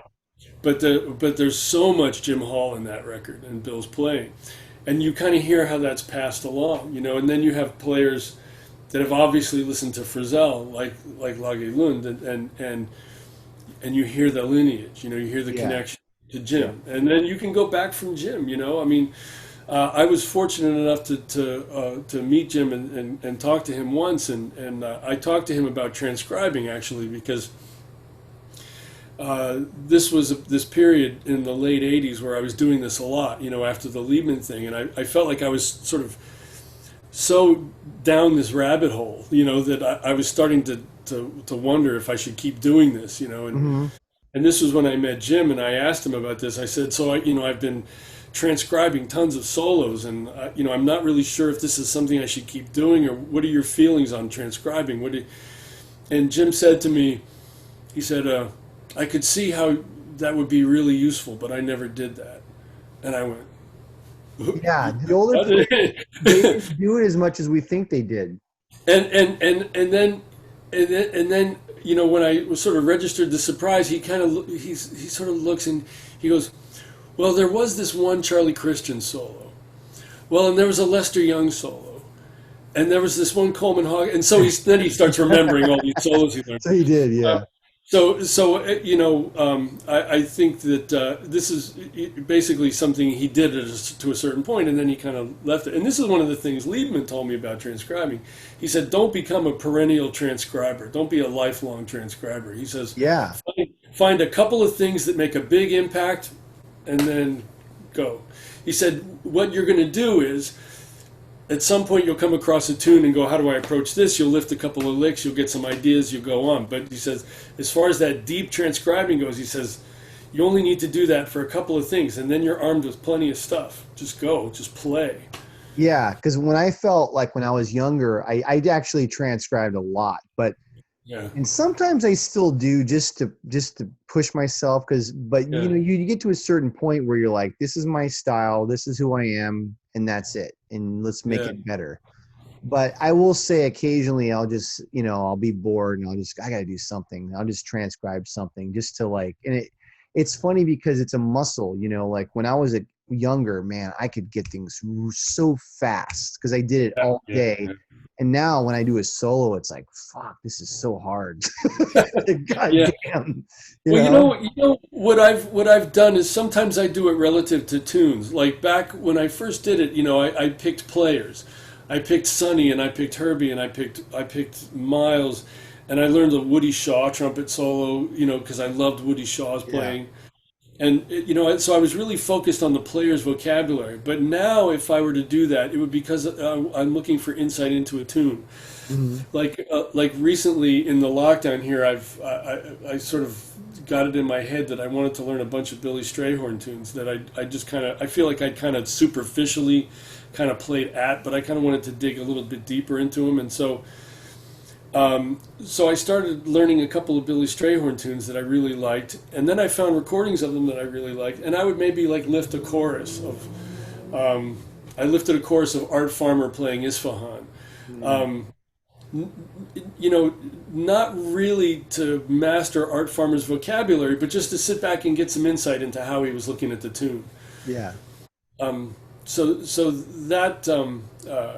that really for me is useful at this point in in my development, just to sort of get some insights into how people treat tunes. Yeah. Yeah. Sometimes for me, it's almost like a technique thing too. Like you work on the same things, and then, I'll tackle, like I tried to learn Blue Train a year or two ago, and it was like brutal, but it made me practice so hard. I was and then my technique went way up, That's when he was getting into cramming like 10 chords into Yeah. And I don't even think I did, the whole thing, but just doing part of it was like, wow, it just brought me up again. And I don't know, you could talk about this stuff forever. So like, I mean, I don't want to go all night and keep you all night, but like, you have any projects going on right now besides teaching, or anything recent that you want to talk about at all, or? Not really. That's all right. This is like you're supposed to show up at the talk show with something to promote, right? I don't know. I'm just coming up with crap on the top of my head, No, I mean, I'm still doing a lot of classical guitar stuff. There's a few sort of like multiple guitar orchestra things that I'm sort of contributing my little bits to, and that are being put together remotely, and some of that's going to show up at some point. Like I said, right now I'm just kind of using this as an excuse to kind of step back and take a look at things. And what I've been doing a lot, both with classical guitar and with jazz guitar and electric guitar in general, which sort of has ventured outside of jazz every so often, is I've just been learning like tons of songs. And knowing that there are, no gigs pressing on the horizon, I've kind of sort of freed myself of the idea of mastering any of them. I just sort of have been learning songs just to learn them, and just for fun. Just thinking about, I always wanted to learn this song. I always wanted to figure out what was going on with this, and like sight reading through classical pieces. Classical performers tend to have a core repertoire that they're always hammering away on, and I just thought it would be cool to just sort of sight read through a bunch of pieces and kind of just be kind of familiar with a bunch of just to do it. Without a lot of pressure of putting together some kind of program or something like that. And so I'm kind of just enjoying learning a lot of music right now, and not really kind of sweating what to do about it, I know what you're saying. It's a time to fool around with stuff, and like you're saying, like you're not preparing for anything. There's no pressing things. It's kind of freeing in a way, Yeah, well, and part of this is being at a point in my life where I have enough trust in the process to know that if all of a sudden it was all systems go, and we need you for this or this or this or this, I know how to put this stuff back together on a professional level. But right now, I'm just enjoying learning a bunch of stuff, and not necessarily feeling like I have to have anything to prove with any of it. Just checking different things out. Like I mentioned Paul Simon earlier as a big early influence on mine. I mean, I've followed his career all the way through, all of his recordings until his most recent one. I love all of those records. And then I started thinking, I've really learned very, very little of his music, and there's so much great stuff in there. So I started pulling out some of those records, learning some of those songs, what's going on with it. Some of them, are really quite sophisticated. And then there's the period where he got into playing with the Africans and South Americans, and there's all these beautiful little colors and textures happening, and I'm trying to pull. And again, Rhythm of the Saints, man. yeah. I mean, That's so a much killing great stuff. record. Yeah. And so I'm just pulling things out, going, you know what? I've loved this record for decades, and I never learned anything on it. Mm, Let's I don't know. Let's check this out. So yeah. this is kind of what I'm doing, and I'm just sort of having some fun doing it. And like I said, I'm still teaching, so I still have all my marks to hit with that, But And this is that just takes a kind of lot of time, doesn't it? yeah, but this is just kind of what I'm doing on my own. Yeah, yeah. Where this goes, I don't know. So before we wrap it up, is there any gear that is your favorite that you use a lot? I always like talking a little bit of gear. Is The there gear certain question. guitars or amps you like to use more than any others? I'm sure you have plenty of them, but Yeah, well, I mentioned that in all likelihood, the first guitar I ever played was my dad's old Gibson Melody Maker. mm, Uh, that guitar actually, my dad's Melody Maker, at some point during a move got irreparably damaged, and I know it ended up getting thrown away or something like that. Um, but I sort of always had it in mind that when I could finally afford a serious guitar, like a real guitar, it was going to be a Gibson. And so when I was 13, I got my first 335. This was 1975, mm, and they were like, I remember paying a couple $100 for it, which was serious money for me at that time. Like, yeah, um, I was, shoveling snow and mowing lawns, and at that point, I had actually started playing dances, like school dances, with some older musicians and playing rhythm guitar, and um, so I was sort of collecting my money, and I remember going to the store and buying my first 335, and I felt like, oh man, I'm on my way now, you're the like. king. Oh, that was like I mean I get chills just thinking about it. What Actually, year was it? Was it a new one or was it an older one? it was a used one. Yeah, it was definitely a used one. I don't even remember. It was I mean I wouldn't have had a sort of a collector's mentality about it. Going, well, it was at this and with this variation. It was a walnut finish. I remember that, Mm, and it had the trapeze tailpiece and a very thin neck. mm, Which now would kind of drive me a little bit crazy. right. But man, I loved that guitar so much, and that was basically from the time I was 13 until the time I went to college. That was the guitar I played on everything. And the thing that attracted me to the 335 was that that was not only a guitar that I'd seen Steve Howe play. Like he played a 345. It was like, but the Gibson semi-hollow. So I connected that with him. But I also, I would watch guitar players on TV. I would see R&B bands and funk bands, and Al McKay of Earth, Wind and Fire played a 335. I'd see blues guitar player B.B. King would show up on the Tonight Show, play a 330. A Gibson semi-hollow. His was a Right. 55, I think. Right. Freddie Um, King and all so yeah, so that was like the Gibson semi-hollow. I kind of latched onto that as like, okay, if you're not really sure what style you're going to play, that might be a good one to go with, that. because you can basically play that with everything. And rock guys played. I mean, Clapton played one with Cream. So so I thought, okay, that would be if you can only afford one good electric guitar, that would be a good one to get. And so all the way through college, that was what I played. And then when I was in college studying classical guitar, I sold that, and I got into Telecasters for a few years, for about maybe 10 years or so, and then got back into 335s, and that just sort of feels like home now. I kind of had Yeah. my little vacation away from them, but now I have two of them that I love and I use all the time. And if I just kind of reflexively pick those up because they feel so natural to me. And you Um, use G&L tellies, you still have a yeah, couple ASATs? yeah. When I was sort of going through my Telecaster period, I went through a lot of different kinds, some different Fender ones, and then I kind of got hip to the G&Ls, and I really like those a lot. They're solidly made instruments. Yeah, they just felt great to me. So I have a couple of those. I still have them. I don't play them that much anymore, but I still have them. Every so often I pull them out.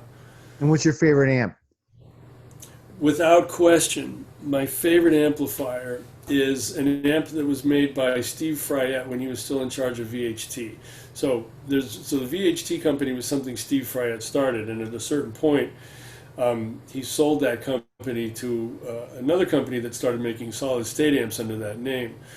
But the Fryette designed VHTs are stunning. They're amazing, and he now makes amps under his own name, Fryette, and he bought the Sound City brand.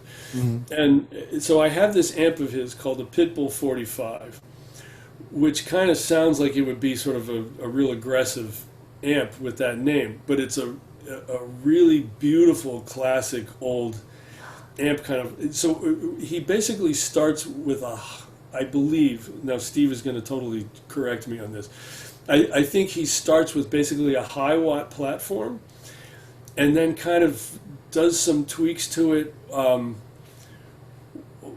that I just love that amp. I love the way it responds, and there's something about that British amp sound I really, really like. I mean, I like some Fenders too, but Fenders for me are a little bit more finicky. But there's something about the touch sensitivity of that high watt platform, and I've even noticed this in some vintage high watts that I played that feel really good. As there's a certain feel to them that I really, really like.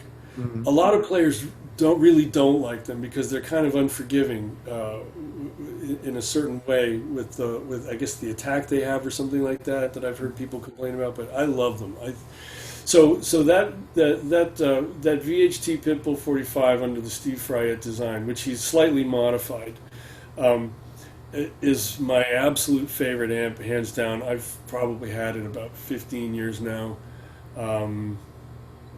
That's my favorite amp without question.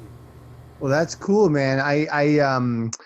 I know a lot of the guys that I've been interviewing are guys I've played with and are familiar with, and you and I have not spent a lot of time together. Hopefully, we can spend more time together. I think it was a fun talk. We played together in the Ham Sandwich once. That's right. And I remember, was it a couple times? Oh yeah, I think it was. Yeah. And I remember you played some really cool stuff, and one of the cool things you did was you did that Tom Morello DJ scratching thing with your guitar, and I was like, holy shit, he figured it out, because I always wondered how he did it, and I didn't really know what he did, and then you just did it, and I was like, wow, that's so cool. Yeah, I guess it fit the time. I hope. Yeah, but that's cool that you figured that out. Yeah. I loved his playing in Rage Against the Machine. I love them. They're great. Yeah, he was a great player. Yeah. So that VHT Pitbull 45 is my man amp. I have a Car Rambler that I like a lot for Fendery kind of things. I love cars, man. Yeah, I like that. I actually bought that from John Story, one of your other interviewees. Yes. So he sold it to you because he regrets it. He's like, I shouldn't have sold that. Oh, you can't have it, John. You can't have it back. No, he's gonna I have the price just went up. I have a Sportsman that I love. It's so great. Yeah. So I mean, like I said, I wanted something that got that real classic Fendery kind of thing, and that has enough of that for me. It's I don't think it's an it's different. Knockoff. It's got its different things, kind of like Fryette does different things with that sort of high watt sort of platform, but it's kind of more in that ballpark, and I do like that amp a lot. The two of them in stereo sound really, really nice. I bet they do. When I do that kind of stuff. Yeah. So yeah, I mean the 335s. I have a Les Paul that I love. Like I said, I think I'm basically a Gibson guy at heart. I mean that's when I think about the classic jazz and rock guitar sounds I grew up with. They're usually Gibson sounds. Even I mean I mentioned Deep Purple earlier. I mean even a player like Ritchie Blackmore. Like I think about the early recordings where he played a 335 and a Vox AC30. Yeah. Yeah, man, that's not to take anything away from the later stuff with the Strat, but man, that Gibson sound of his was unbelievable. Yeah, it's a classic sound, man. Yeah. So that's something that's really attractive to me. I have a couple of PRS guitars I love. What kind? Uh, what's that? What models? I have a McCarty, which for me is just about, I think, my favorite production solid body. I think that's just a phenomenal and underrated instrument. I think the McCarty, he really just knocked it out of the park with that design. Yeah. For me, that's everything about a classic sort of electric guitar with a lot of sort of modern kind of appointments to it. It's really the perfect combination of those. I think that's just a phenomenal instrument, and it feels so comfortable to play for Yeah. me. And then just last year, I bought this one called the Special 22 that has a trem and sort of a single hum configuration, but the single is kind of like a stacked single, like a Narrow mini hum field. thing. Yeah. So, but that's a phenomenal instrument too. Semi hollow with a trem. I have a thing for semi hollow guitars. Oh, is that special? Oh, it's the Special 22 semi-hollow. Oh, those things are amazing, man. That's a really phenomenal. You know, it's one of these things where I was just sort of out trying guitars, and I really wasn't thinking of buying one, and I played this guitar, and I just couldn't get it out of my mind. You know, I left the guitar store, and I'm like at Trader Joe's shopping or something like this, and I couldn't get this guitar out of my mind, and I had to go back, and I just went, you know, I'm not going to be able to live with myself until I get this, and I don't regret it. It was one of those. It was just one of those funny things. You know, it just really grabbed me, and I played a bunch of them. You know, but that one, I just went, man. I was I, looking into getting one of those. The middle pickup kind of got in the way for me for some reason because everything it clicked all the boxes on paper because I love semi-hollows and I love the tremolo, I loved all the yeah. pitching, and I played one and the middle pickup kind of bothered me, so I didn't get it. But I keep thinking about it, going maybe I could get over that. One of the things I always do when I buy guitars is I lower the pickups. Everybody Mhm. always sets them too high for my taste. Yeah, And so that was the first thing I did is drop that middle pickup all the way down. yeah. And so, yeah, it doesn't get in the way now. I have a McCarty 594 semi-hollow. That's a Oh, single that's cut. like the shorter scale one. Yeah, the Yeah. 594, and it's a single hollow. I mean, yeah, semi hollow, but it's a single cut. Man, it's Oh, so those nice. are. I had a student with one of those. Yeah, That's an unbelievable instrument. Yeah. yeah. It doesn't sound like a 335. It sounds like a Les Paul, but kind of more resonant. You know, it's Yeah. really Yeah. good. Yeah, you know, I think that when I bought my first McCarty, you know, I had a really interesting experience when I started taking it around. I noticed a lot of players of my generation were really down on the Oh, I PRS. know. Like, It's so yeah, we're like, dumb. what are you playing that crap for? You know, it's like, come Yeah, on. And, you know, and then all of my students were like, wow, you got a PRS, you know. So there was this, I definitely noticed this huge generational divide in sort of the yeah. approval of this instrument.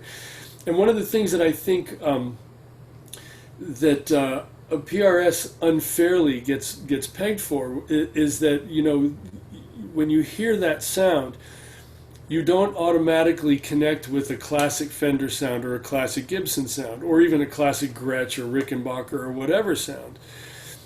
So it kind of doesn't have any baggage to it, you know, at Right. least at that time. And so that can come across to some, you know, to a certain mindset as being sort of, you know, of not having a certain kind of soul or a certain kind of resonance. I Yeah, feel silly saying that about inanimate objects, but yeah, people will say that, oh, these guitars have no soul. What yeah, they're really saying is this has no baggage I can connect to. yeah, You know, and that's what I actually liked about the PRSs is I feel like they're a blank slate in a lot of ways. You know, yeah. and so you can kind of make them sound a little bit like a Gibson, and the Special 22, especially because of the trem and the switching, I can make that sound a little Fendery, but then I can make it sound like none of the above, And that's and the I beauty like of it. that.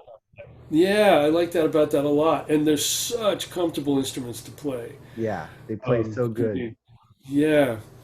So I love those. I could definitely see myself, here I'm talking about buying more guitars. This is not a time to be buying guitars, I think. Um, but I could definitely see myself getting some more of those. And then, like I said, Gibsons are a thing. And I say this as a longtime Gibson lover. I know Gibson is the company everybody loves to hate, and for good reason. Gibson Yeah, is a very frustrating company, and it's yeah, very frustrating being the Gibson lover that I am, because you have to play a lot of dogs before you find the guitar that just yeah. breaks your heart. And when you find the one that breaks your heart, you're like, this is why. This is Yeah. why I put up with all this crap from you. I Right? think it's overblown though on how bad they are, because I have Gibsons and I've owned lots of Gibsons and I've Yeah. never had a dog really. I mean, I buy and sell them, but there's nothing wrong with the ones I sell. I'm very fickle, but I've never had a dog. They're all pretty good. Yeah, I mean, know? I say this more thinking about the older ones back in the day when you were basically looking at like 70s and early 80s. They Yeah, could be hit or miss. that's not a good era for any brand. No, no.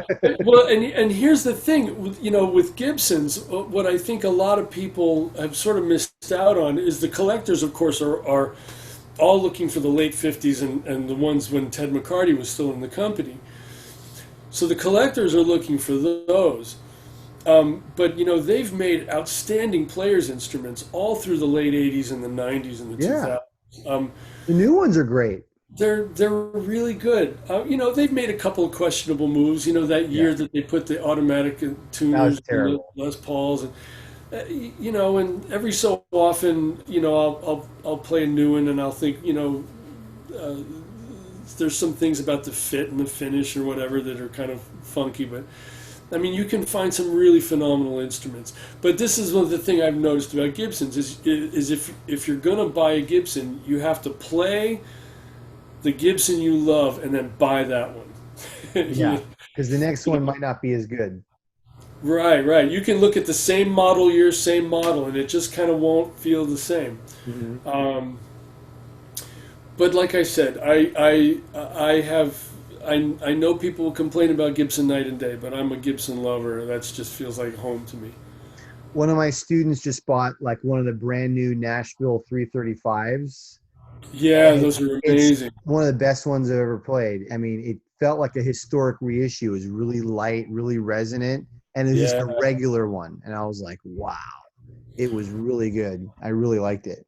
yeah. Although, I mean, the last time I was at a NAMM show a couple of years ago, I played a reissue they did of the 355 Mhm. with the Bigsby and the three humbuckers, that binding around it, and I just went, "Oh my God! Like, come on, man! You didn't Don't like do it. this to me! Yeah. Don't do." Did you like it or you didn't like it? I loved it so much. Oh, I wanted to yeah. run away with it. I wanted to let Anaheim security chase after me with it. It's funny. Man, it was just an astonishing instrument. Yeah. They still make good ones. They can knock it out of the park when they want to. Hey man, Yeah. I want to thank you for. I could talk all night, but I got to put this out there, and I don't want to keep it Of too course. long. But I thank you so much for your time, man. We had such a great talk, man, with the music and gear and Oh everything. It man, was thank you fantastic. so again, thank you so much. And man, when all of this craziness blows over, let's play some tunes. I would love to. I would love to. I want to Yeah. play with people. I want to go see. I'm going to go see some music. I think tomorrow night, man. There's this guy Reiner. I don't say his name right. Reiner Scavalli. Does that sound right? Do Reiner you know Civili? him? Oh, Yeah. oh, Reiner Civili's a fellow Pasadena guy. I think he still Yeah. lives here. Yeah. He's got some outdoor gig I saw on Facebook, and supposedly it's in a courtyard and it's outside and you can wear a mask. And I'm going to start going out. If it's outside and relatively safe, I'm going to go out because I'm dying without music. I'm tired of all Right? this streaming Yeah. crap. I want to, even if I'm 20 feet away from somebody in the corner watching a guy play, I want to see it. Right, right. So we'll see. Maybe we'll hang and play, and who knows. But this thing will end eventually, and. Yeah, yeah, yeah.